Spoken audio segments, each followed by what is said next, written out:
नोरमा group, जो सोचता है वो करता है। आपके अपने सपनों का आशियाना।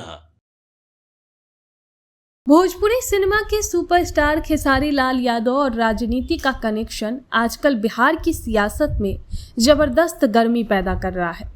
जो खबरें आई कि खेसारी लाल यादव ने आरजेडी ज्वाइन कर लिया है क्योंकि वो आरजेडी के नेताओं से मिल रहे थे, तेजस्वी यादव से भी वो मिलने पहुंचे थे, तस्वीरें भी वायरल हुई। वहीं रोहिणी आचार्य के साथ भी उनकी तस्वीर वायरल हुई, जहां पर सोशल मीडिया पर उनकी और रोहिणी आचार्य की पोस्ट वायरल हुई। रोहिणी आचार्य ने अपने इंस्टाग्राम पर पोस्ट डाला था। लेकिन अब जो खबर सामने आई है उनसे इन सभी कयासों पर वायरल फोटोज पर विराम लग गया है। खुद खेसारी लाल यादव ने भी साफ कह दिया है कि वो खुद चुनाव नहीं लड़ेंगे क्योंकि उनका मानना है कि जो जनता के बीच में नहीं रह सकता वो उनका दर्द नहीं समझ सकता। लेकिन कहानी में असली ट्विस्ट तब आया जब खेसारी लाल यादव ने ये कह दिया कि अगर चुनाव लड़ना होगा तो उनकी पत्नी चंदा देवी चुनावी मैदान में उतर सकती है। इसे एक बयान के बाद से ही बिहार की राजनीति में चर्चाएं तेज हो गई।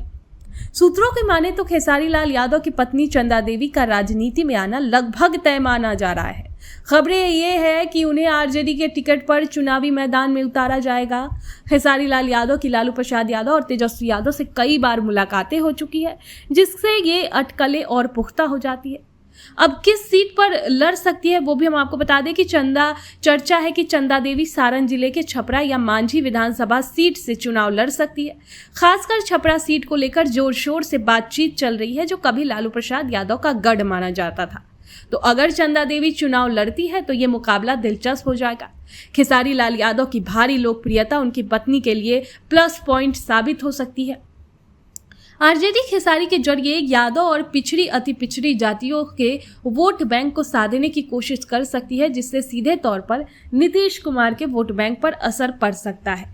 सियासी गलियारों में चर्चा ये है कि एक तरफ जहां BJP power star Pawan Singh को भले ही उन्होंने लोकसभा चुनाव निर्दलीय लड़ा हो, एनडीए खेमे में से आगरा जैसी सीट से चुनाव लड़ाने का मन बनाया था, वहीं आरजेडी खेसारी की पत्नी को उतारकर इस टक्कर को भोजपुरी सितारों की जंग बनाने का तैयारी कर रही थी। ये भोजपुरी भाषी क्षेत्र के वोटरों को दो खेमों में बांट सकता था। खेसारी लाल यादव के शुरू से ही साफ स्टैंड रहा है कि वो खुद चुनाव नहीं लड़ेंगे क्योंकि उनके पास जनता के बीच रहने का समय नहीं है। उन्होंने कहा कि सिर्फ स्टारडम के दम पर चुनाव जीतना उनका मकसद नहीं है, बल्कि वो चाहते हैं कि कोई ऐसा व्यक्ति सेवा करे जो जनता के बीच रहकर उनकी तकलीफों को समझे। यही वजह है कि उनकी पत्नी चंदा देवी के नाम पर चर्चा हो रही है। खेसारी ने यह भी कहा है कि उनकी पत्नी एक संस्कारी महिला है, अगर उनका मन हुआ तो वो प्रयास करेंगे। भोजपुरी विधानसभा चुनाव के बिहार विधानसभा चुनाव के दौरान भोजपुरी सितारों की राजनीति में एंट्री कोई नई बात नहीं है। पहले से ही मनोज तिवारी, रवि किशन और दिनेश लाल यादव निरहुआ बीजेपी में है। अब पवन सिंह और रितेश पांडे के बाद खेसारी लाल यादव की पत्नी की एंट्री ने यह साफ किया है कि पार्टी भोजपुरी स्टार पावर को भुनाने में कोई कसर नहीं छोड़ना चाहती। फिलहाल खेसारी लाल यादव के आरजेडी ज्वाइन करने की खबर झूठी है, लेकिन उनकी पत्नी चंदा देवी का आरजेडी के टिकट पर चुनाव लड़ना लगभग तय माना जा रहा है। अगर ऐसा होता है तो इस बार का चुनाव न सिर्फ पार्टियों की टक्कर होगी, बल्कि भोजपुरी में दो बड़े सितारों यानी पवन सिंह और खेसारी लाल यादव के प्रभाव की भी लड़ाई बन सकता है। हालांकि पवन सिंह ने तो मना कर दिया है चुनाव लड़ने से। उन्होंने कल ही अपने एक्स पर पोस्ट डालकर इस बात का खुलासा किया कि वो चुनाव नहीं लड़ना चाहते। लेकिन अब देखना होगा कि खेसारी लाल यादव की पत्नी मैदान में उतरती है तो उनको कितना फायदा होता है, आरजेडी उनको टिकट देता है कि नहीं, और देता है तो क्या आरजेडी को फायदा इससे होता है कि नहीं, वो देखने वाली बात होगी।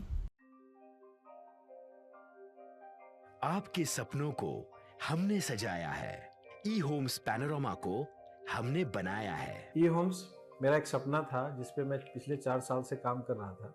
हमने जो बनाया है वो सबने है माना। ई होम्स पैनोरामा में हो आपका भी आशियाना।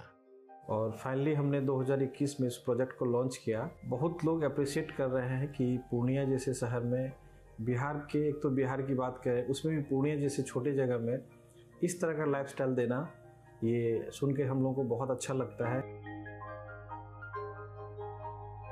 ई होम्स में हमने कुछ और भी किया है, जैसे हम जिस जगह में रह रहे हैं हमारे फैमिली सिक्योर हो, उनको सिक्योरिटी का ध्यान में रखा है। आपकी सुविधा और सुरक्षा आपके लिए खास है, ये आपका विश्वास है। इसमें आर्टिफिशियल इंटेलिजेंस का 7 लेयर सिक्योरिटी का हमने इस्तेमाल किया है। लस ग्रीन कैंपस को बनाया है। यदि हमारा बाउंड्री वाल है तो वो वर्टिकल गार्डन है। ये जितनी भी फैसिलिटी होता है एक इंटरनेशनल टाउनशिप में ई होम्स है, ये हम लोग विश्वास नहीं कर पा रहे हैं। जो भी हमारे मित्र दोस्त या जो भी हमारे बाहर के बाहर आते हैं तो हम लोगों को बहुत अच्छा सुनने को मिलता है और बहुत अच्छा क्रेडिट मिल रहा है। वो सारा हमने सिर्फ एक बिल्डिंग नहीं बनाया, हमें एक बहुत अच्छा लाइफस्टाइल दिया ई होम्स में, और मेरा एक सपना था जिसको मैं आज फुलफिल होते हुए देख रहा हूँ। ये आपका आवास है। ई होम्स पैनोरमा में अब आपका निवास है।